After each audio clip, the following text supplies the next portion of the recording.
Suis-je le connard d'avoir commencé les démarches de divorce après avoir appris que ma fille n'était pas vraiment la mienne? Sérieux, j'ai l'impression d'être dans une mauvaise télésérie en ce moment. J'ai 33 ans, ma femme en a 30 ans, et on est mariés. Yo, j'arrête pas de dire ma femme, comme si, je sais pas pourquoi je suis là. Non, mais parce qu'on est indigné, parce que c'est une depuis 7 ans. T'as raison. Notre fille est bien celle que je pensais... notre fille est bien celle que je pensais être ma fille à 3 ans. C'est quand elle est née que tout a commencé à devenir bizarre. Ma femme est devenue vraiment affectueuse, notre vie sexuelle, elle n'avait jamais été aussi active. Mais dans ma tête, il n'y avait rien de louche. Avant même sa grossesse, je n'avais jamais eu de raison de douter d'elle. Ou peut-être que je ne voulais pas voir. Il y a 2 semaines, après une journée qu'on avait passée avec notre fille, elle m'assoit le soir et là, elle m'avoue que l'enfant n'est pas mien. Et là, les larmes commencent comme dans un film cheap. Elle m'explique que c'était un gars du gym, ça a duré 1 mois et il a disparu quand il a su qu'elle était enceinte.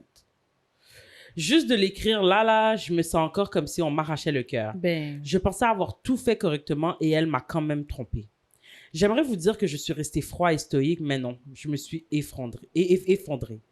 Elle essayait de me consoler, mais je l'ai juste repoussée. Je me sentais tellement sale, tellement trahie. Quand je me suis un peu calmée, j'ai pris mon manteau et je suis allée dormir à l'hôtel. Pendant que je partais, elle me suppliait, elle pleurait, elle disait que j'étais le seul père que sa fille connaissait. Genre,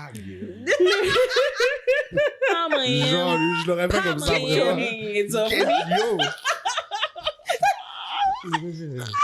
Like, elle est là.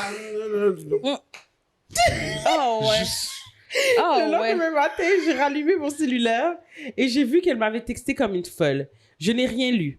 Je l'ai juste bloqué. J'ai contacté un avocat pour commencer les démarches de divorce. Mais le soir même, ma mère et ma sœur m'appellent. Pour la défendre, elle. Et ça m'a brisé le cœur encore plus. Je ne vais pas mentir, j'ai fini par me saouler ce soir-là. Depuis, je me suis installée chez mon meilleur ami. Ma mère et ma sœur ont continué à m'appeler et à m'envoyer des messages non-stop. Quelques jours plus tard, j'imagine qu'elle a reçu les papiers de divorce parce que là, ma mère m'a envoyé un gros texte pour me dire de faire la bonne chose, de lui pardonner, de ne pas abandonner ma fille. Elle m'a même dit qu'elle allait me renier si je continuais avec le divorce. Ma sœur et elle sont contre mon choix, mais mon meilleur ami et sa copine me disent que j'ai le droit de ne pas vouloir rester avec elle ni d'élever l'enfant issu de cette trahison. Maintenant, je suis complètement tiraillée. D'une part, je l'ai éduquée pendant 3 ans, cette petite-là, je l'aime, mais d'un autre côté, chaque fois que je la regarde, je pense à ce que ma femme m'a fait.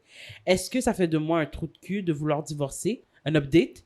C'est pour ajouter un peu de contexte, ma sœur est infertile, donc je pense que c'est en partie pour ça que ma mère est aussi intense. Pour elle, c'est sa seule petite fille.